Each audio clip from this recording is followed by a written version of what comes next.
আজ একটা দারুণ রেসিপি দেখাবো, মাছের ডিমের বড়া। তো দেখো, প্রথমে ডিম দিয়েছি, তারপর বেসন দিয়েছি, নুন হলুদ দিয়েছি।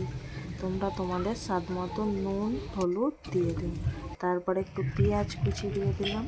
পেঁয়াজ কুচি দিয়ে এবার মেখে নেবো ভালো করে।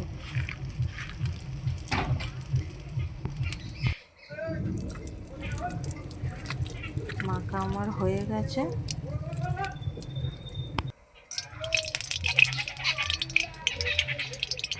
কড়াতে একটু তেল দিয়ে দেবো। তেলটা ভালো করে গরম করে নেবো। দেখো ধোঁয়া উঠছে তেলে। এবার আস্তে আস্তে একটু বড়ার মতো ছেড়ে দেবো।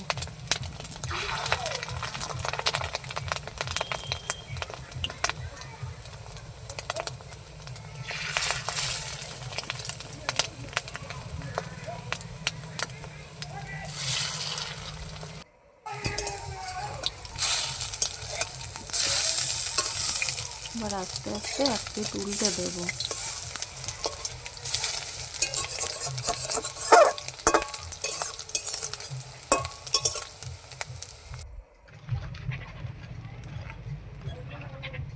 ভাজা আমার হয়ে গেছে। এবার ওই কড়ার মধ্যেই একটু তেল দিয়ে দেবো। এই যে আলু পটল কাটা আছে, পটলগুলো প্রথমে একটু ভেজে নেব।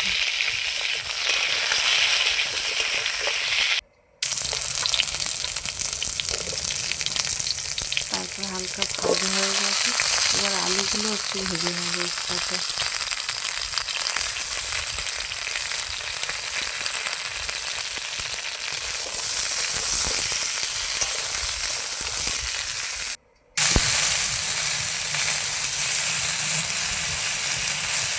দেখো আলুটা একটু ভাজা ভাজা হয়ে এসছে।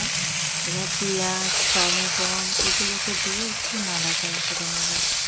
এগুলো দিয়ে নাড়াচাড়া করে একটু ভেজে নেব।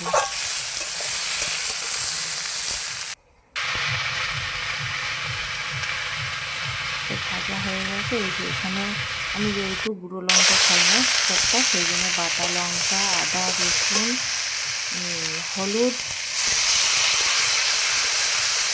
মশলাটা দিয়ে দেবো। ভাজা হয়ে গেছে।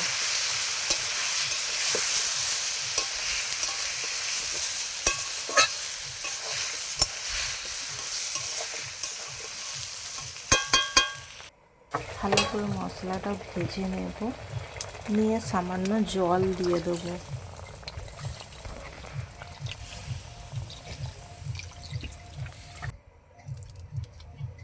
তোমরা তোমাদের পছন্দ মতোই করো, ঝোলটা যেরকম খাবে সেই রকম দেবে। অল্প চিনি দিলাম, একটু নুন দিয়ে দিলাম। ঝোল ফুটে গেছে। এবার এই বড়াগুলোকে দিয়ে দেবো, ডিমগুলো, মাছের ডিমগুলোকে দিয়ে যত এর সাথে ফুটবে তত তরকারির স্বাদ আলাদা হবে। দিয়ে চাপা দিয়ে দেবো, কিছুক্ষণ সেদ্ধ হতে দেবো। দেখো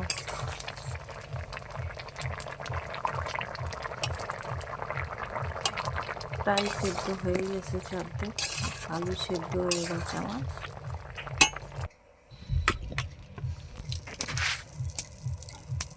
দেখো পুরো রেডি হয়ে গেছে ডিম আলু পটল দিয়ে সবজি। দারুণ স্বাদের রেসিপি, টেস্ট।